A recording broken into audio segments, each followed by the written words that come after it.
నేను చాలా చిన్నండి ఆయనకి సలహాలు ఇవ్వడానికి, లేకపోతే ఆయన ఏం చేస్తున్నారు అని ఆయన క్వశ్చన్ చేయడానికి I'm very small, very young. కానీ ఆయన ఏం చేసినా నా కళ్యాణ్ బాబు గురించి ఒకటి ఏం తెలుసు అంటే, మేము ఫస్ట్ స్టెప్లో నుంచి ఆలోచిస్తే ఆయన ఎప్పుడు 10వ స్టెప్ నుంచి ఆలోచిస్తారు.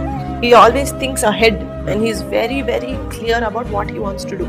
సో నిజంగా ఆయనకు అవసరం లేకపోతే ఆయన చెయ్యరు. సో ఆయన ఎన్ని పడినా కూడా ఇంకా మాట్లాడుతున్నారు, ఇంకా జనాల కోసం ఏదో ఒకటి చేయాలని తాపత్రపడుతున్నారు అంటే there is a strong reason we understood. So we all trusted, believe in him. ఒక రోజు వస్తుంది, అందరూ నోరు మూసుకుంటారు, ఆయన అన్న వాళ్ళందరూ నోరు మూసుకుంటారు. ఒక రోజు వస్తుంది అని వెయిట్ చేసాం. ఆ రోజు వచ్చింది డిప్యూటీ సీఎం. ఓకే, బట్ ఈ రోజున ఆయన 1.5 45 days యాజ్ ఏ డిప్యూటీ సీఎంగా, యాజ్ ఏ కన్సర్న్ మినిస్టర్గా ఆయన గోయింగ్ ఎలా అనిపిస్తుంది? బ్రిలియంట్ అండి. ఇప్పుడు మా నాన్న కూడా he's also been very busy.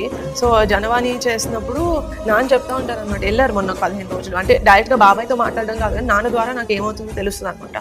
Janavani చేస్తున్నాం పాప వస్తా